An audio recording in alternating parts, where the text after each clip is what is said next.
All right, folks, welcome to the gun show. Today we're going to be doing a little bit of work on the Kimber Stainless Target 2 1911. This one's chambered in 9mm. It is one of only two 9mm 1911s on the California gun roster as far as I'm aware at this time. There's a couple things that I'd like to do to it, even though it is a fantastic shooting gun. My wife and I shoot it all the time. One of the things that I've been wanting to do to it is to put some nice G10 grips on it and replace the mainspring housing with a metal one, because the Kimber, many Kimber models come with a plastic mainspring housing. Even though they do checker it to kind of make it look like it might be stainless, it's definitely not. But that's not a big deal. It's performed flawlessly. I just want to have a metal one on there. And so what we're going to do today is we're going to actually install the aluminum mainspring housing from Wagner machine. This is pretty cool. As soon as I saw this, I had to have it. It's black with laser etched American flag graphics on there. The graphics, the flag graphic is actually raised up off of the surface, you know, kind of almost like checkering, and it just looks really, really cool. The machine work is beautiful on it, nice crisp lines. Everything dimensionally looks perfect. So we're going to be putting that in today. And then for the grips, we have some Altamont G10 grips in this really cool black, and I guess you'd call it an olive color. Should give us a lot better grip on the 1911. Okay, so first things first, we're going to do a little bit of a safety check. Make sure that she's all cleared out. Drop the mag out of there. Definitely empty.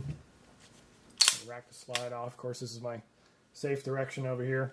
Beyond this wall is a patio that no one is ever on, and beyond that is a cinder block wall, so should be all good. So as you can see, the weapon is entirely clear, and we can now begin the process here. We're going to go ahead and put the hammer down, and we're going to begin removing the grips. To do this on this particular weapon, they do have hex head bolts in here, and they take a 3/32 Allen driver, and I'm using a really nice Dynamite brand Allen driver. I just happen to have all these wrenches because my day job is actually playing with toy cars, and so I have a bunch of precision wrenches around for that purpose. All right, remove the other side here.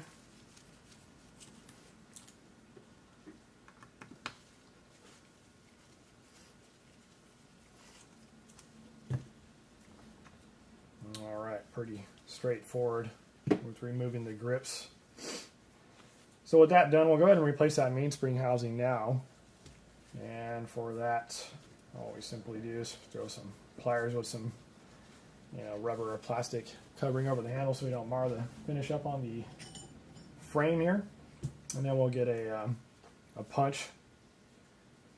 This one happens to be a 3/32 punch with the little ball in the tip. See if that'll come into focus on the camera there. It doesn't really look like it. But anyway, it's a pin punch. So it kind of fits nicely down in that recess there on the pin that we're going to drive through to the other side. So we're going to go and do that now. We're going to use our Lyman hammer. And I'll probably just use the nylon side. Don't really need any power for this. Probably could actually press the pin out. There it goes. And we'll leave that punch in there while we get a nice grip on the frame here. We want to keep that mainspring housing from flying out and whacking anything, or maybe me in the face. I am wearing safety glasses. Always a good idea when you're working with sprung objects. All right. So there is the plastic mainspring housing. As you can see, there is quite simply no comparison to this one from Wagner machine. Yeah, it'll be nice to have this upgrade installed. So what we need to do here to disassemble this old mainspring housing is there's a plunger in the top. Get that to focus. There it goes. There's a plunger in top here, and then there's a pin that holds the plunger in. If we depress this plunger, which this is under quite a lot of spring force, so we have to be very careful. When we depress the plunger, the pin should basically fall out. Sometimes we have to tap it or whatever, but it should come out pretty easily. And then we have a spring, and then we have a detent in the bottom. Okay, so we're going to go ahead and remove that now. Grab our, this is a bigger pin punch here. This one is, it's pretty big, maybe a 1/8. No, it's bigger than that. I'm not sure, but it's bigger.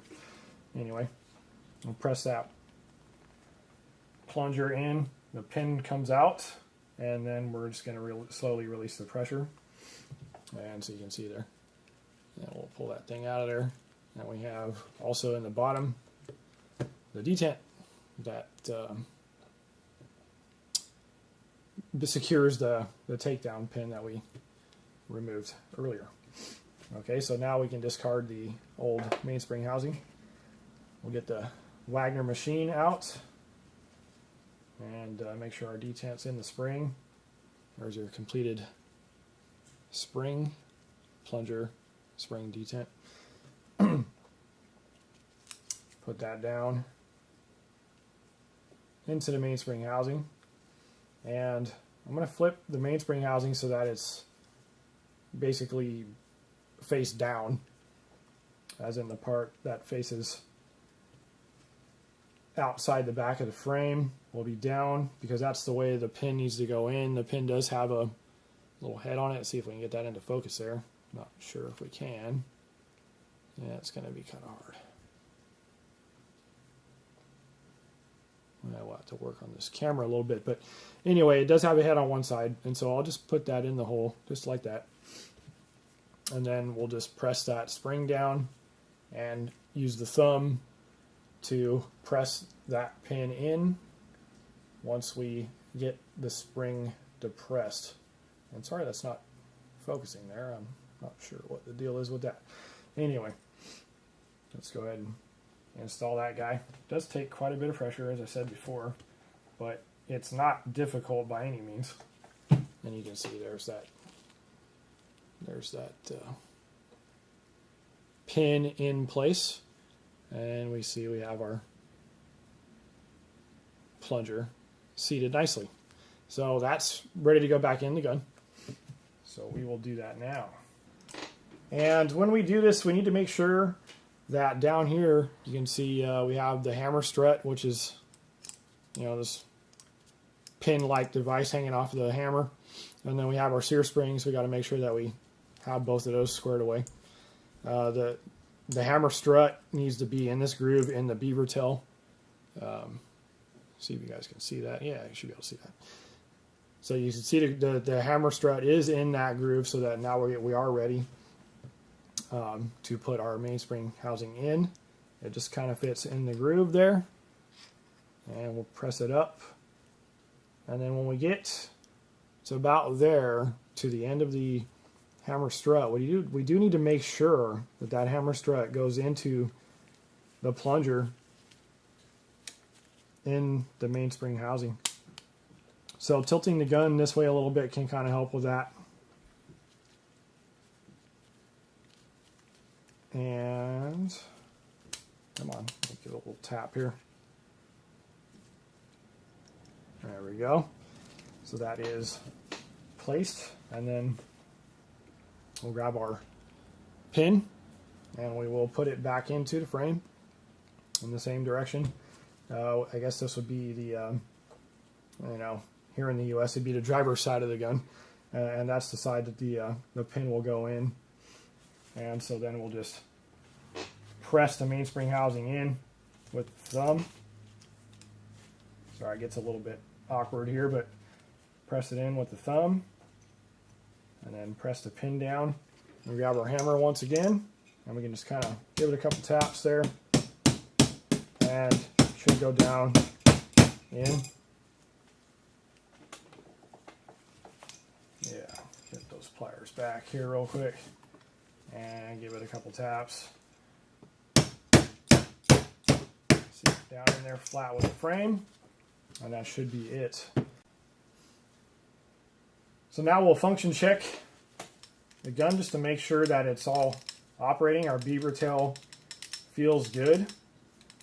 So now we'll go ahead and just check it out one more time to make sure it is clear. Can never check that enough, really. Go ahead and check out the hammer drop. Yep, it's perfect. So we'll go ahead and cycle that again.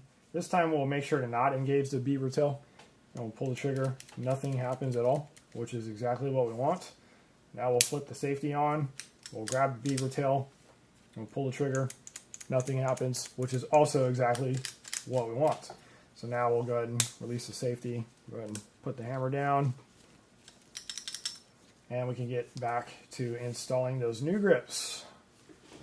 That's what we'll do right now. Once again, these are the Altamont G10 Grips. There's the right side. Drops on there perfectly.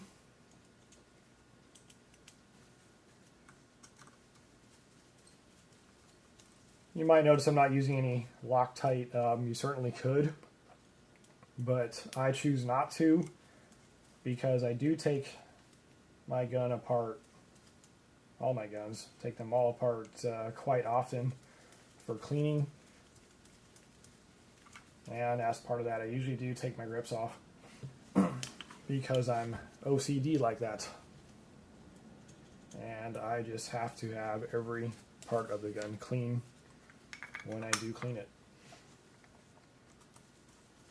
So as you can see, the grips are fitting perfectly.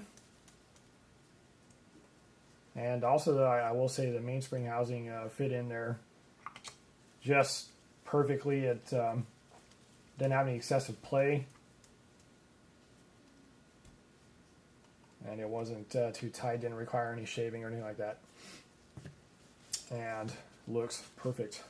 So there you can see, we now have our Wagner machine mainspring housing installed. I think it looks sweet. Also, I'm very happy with these grips. And together with the stainless frame, and the black accents that the gun has from factory, the target size, the blacked out hammer, I think that really fits nice with the American flag design on the mainspring housing and the grips. Thanks for watching, guys, and we'll catch you soon here on the Gun Show.